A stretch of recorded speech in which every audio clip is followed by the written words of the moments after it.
আসসালামু আলাইকুম। আপনারা আমার কাছে ফিফা বিশ্বকাপ 2026-এর ব্যাপারে জানতে চেয়েছেন, কারণ আমি বুঝতে পারছি আমার বিচক্ষণ দর্শকদের অনেকে এবারের আয়োজনে বিশেষ কিছু বিষয় লক্ষ্য করেছে। চলুন এবার সেগুলো তুলে ধরি। ফিফা অর্থাৎ federation of international football association প্রতি 4 বছর পর পর ইন্টারন্যাশনালি বিভিন্ন দেশে বেশ জাঁকজমকপূর্ণভাবে আয়োজন করা হয় এবং বিশ্বাস করা হয় এর মাধ্যমে পুরো বিশ্বকে কিছুটা সময়ের জন্য হলেও একত্র করা যায়। সবাই একসাথে মিলে খেলা উপভোগ করা, বিনোদন নেওয়া, আনন্দ করা, একে অপরকে জানা এর মূল উদ্দেশ্য বলে আমরা জানি। তাছাড়া বিশ্বের বিভিন্ন কান্ট্রি নিজেদের কালচার সারা বিশ্বের কাছে তুলে ধরতে পারে। আর এই বিষয়টি খুব ইন্টারেস্টিং, কারণ এর মাধ্যমে নোটিসেবল কিছু বিষয় আমাদের চোখের সামনে চলে এসেছে। কিছু পার্থক্য, উদাহরণস্বরূপ 2022-এ কাতারে যখন বিশ্বকাপ আয়োজিত হয়েছিল, তখন তারা নিজেদের কালচার তুলে ধরার জন্য পুরো বিশ্বের কাছে একটি শান্তিপূর্ণ বার্তা দিয়ে এবং কোরআন শরীফের আয়াত ব্যবহার করে ওপেনিং সেরিমনি বা উদ্বোধনী অনুষ্ঠান শুরু করেছিল। তারা নিজেদের কালচার ফুটিয়ে তোলার জন্য সবকিছু সাজিয়েছিল, আর যেহেতু তারা মুসলমান তাই শান্তির এবং অ্যাকসেপ্টেবল একটি বার্তা দিয়ে শুরু করে। অন দি আদার হ্যান্ড 2026-এর এই আয়োজনের দায়িত্ব যখন কানাডা এবং আমেরিকাকে দেওয়া হয়, তখন অ্যাকচুয়ালি সারপ্রাইজিং কিছু না, বাট তাদের কালচার থেকে শয়তানের উপাসনা বের হয়ে আসে। যেমন খেলা শুরু হওয়ার আগে দুই পক্ষের দুই দলের ফ্ল্যাগ মাঠে এনে প্রদর্শন করা হয়। মাঠের একদম মাঝখানে সার্কুলার একটি গ্লোবের চিত্র তুলে ধরা হয়, যার দুই পাশে দুটি প্রতিপক্ষ দেশের পতাকা স্পেশালি ডিজাইন করা এমনভাবে রাখা হয় যেন সেটি দেখতে মনে হয় কমপ্লিটলি একটি চোখের। পতাকাগুলোর জাস্ট এক পাশে কার্ভ করা, যেন ওই বৃত্তাকারের দুই পাশে ধরলে সেটিকে একটি চোখের মতো দেখতে মনে হয়। দুই দলের প্লেয়ারদেরকেও ওই আই বলের আশেপাশে দাঁড়িয়ে থাকতে দেখা যায় একদম গোলভাবে। 2001-এর সেপ্টেম্বরে আমেরিকার যেই হামলার ঘটনাটি ঘটেছিল, যেই জায়গাটিতে ঘটেছিল ম্যানহাটনের, ঘটনার 1 বছর পর আমেরিকার অফিসিয়ালরা ওই জায়গাটিতে গিয়ে ঠিক এভাবেই দাঁড়িয়েছিল একটি চোখের আকৃতি তৈরি করতে। আপনারা এই ভিডিওটি দেখুন।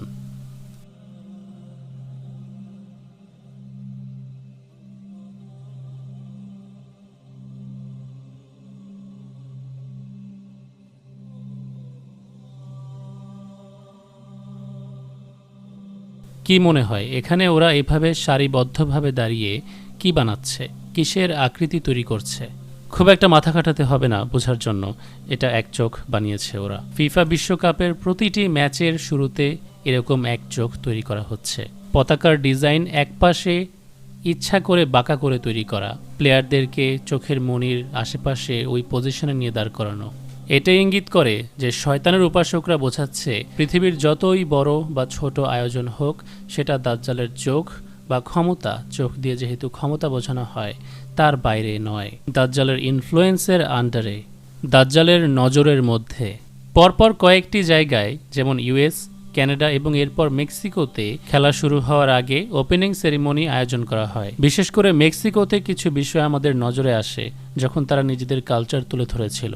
বেলিন্ডা নামক মেক্সিকান সিঙ্গার স্টেজ পারফর্ম করতে এসে তার দুই হাত একসাথে করে এভাবে পিরামিড এবং তার মাঝখান দিয়ে এক চোখ ডিরেক্টলি ক্যামেরার সামনে এসে প্রদর্শন করে।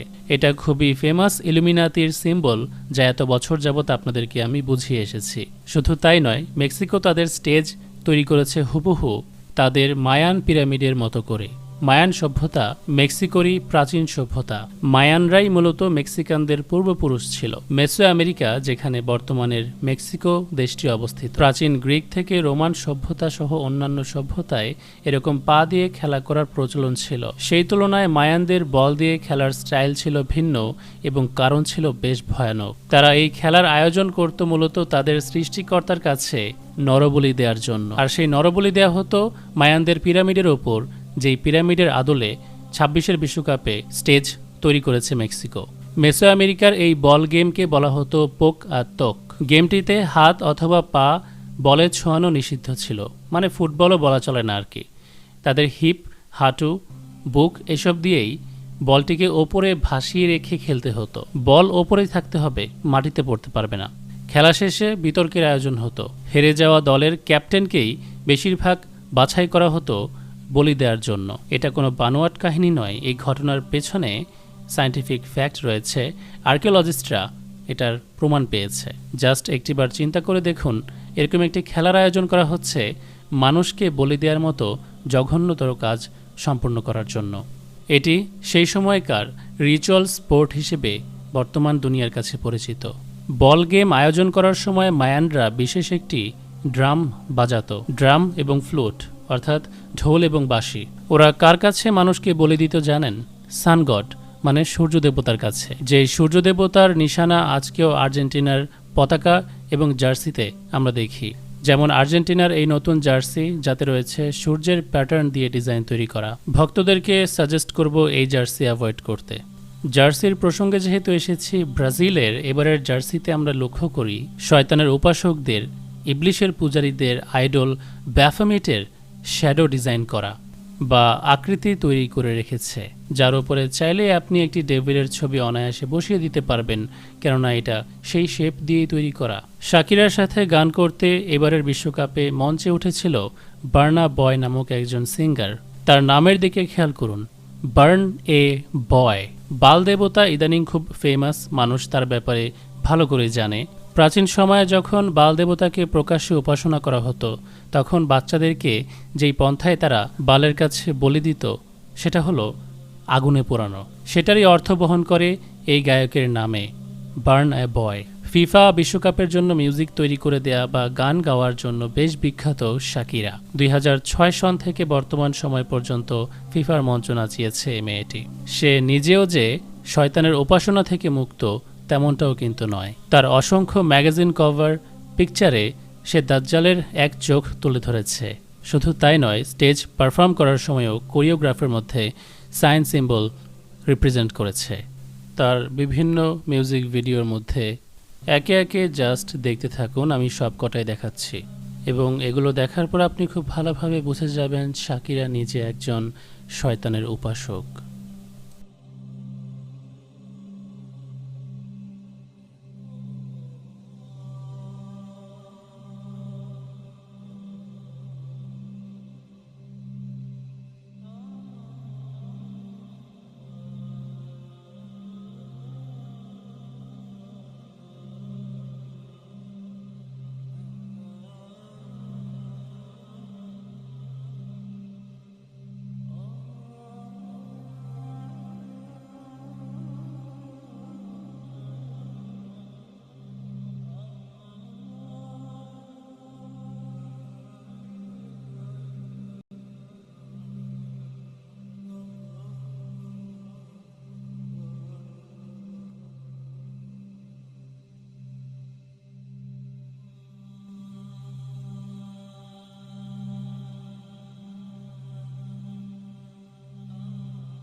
ফিফা বিশ্বকাপ 2022-এর ওপেনিং সেরিমনিতে ট্রফি ঠিক যেভাবে দেখানো হয়, অনেকে এটিকে ইনফিনিটি সিম্বল বলতে পারে, কিন্তু এটা ইনফিনিটি সিম্বল নয়। বাফোমেটের কোলে থাকা সেই দুটি সাপ যেগুলো একে অপরকে চুম্বন করছে। ক্রিশ্চিয়ানো রোনালদোর এই সেলিব্রেশন ভিডিওটি বেশ নোটিস করার মতো। আমেরিকাতে ব্যাফোমেটের যে মূর্তি বানানো হয়েছিল সেখানে দুই পাশে দুইটা ছোট্ট বাচ্চাকে রাখা হয়। সেই দুজন বাচ্চার মধ্যে একজন ব্যাফোমেটকে সম্মান জানাতে ঠিক এই ভঙ্গিতে দাঁড়িয়ে আছে। এরকম সেলিব্রেশন রোনালদো ছাড়াও আরও বেশ কয়েকজন ফুটবলারকে করতে দেখা গেছে। এখন তারাই ভালো জানে তারা আসলে কোন সৃষ্টিকর্তার কাছে আনুগত্য প্রকাশ করছে। তবে আমাদেরকে তাদের এই বিষয়গুলোর প্রতি লক্ষ্য রাখতে হবে, সতর্ক থাকতে হবে। একেবারেই অন্ধভাবে কারো ভক্ত বনে যাওয়ার আগে আমাদের জানা উচিত, বোঝা উচিত, ইবলিশ প্রতিটি জায়গায়, প্রতিটা জিনিসের মধ্যে তার শয়তানি লুকিয়ে রাখে বা চেষ্টা করে। কারণ নতুন বিশ্ব গড়ার পরিকল্পনা সামনে রেখে প্রতিটা ছোট বড় জিনিসের মধ্যে তাদেরকে নিজেদের অস্তিত্ব রাখতে হবে। আজকের জন্য এই পর্যন্তই। আল্লাহ হাফেজ।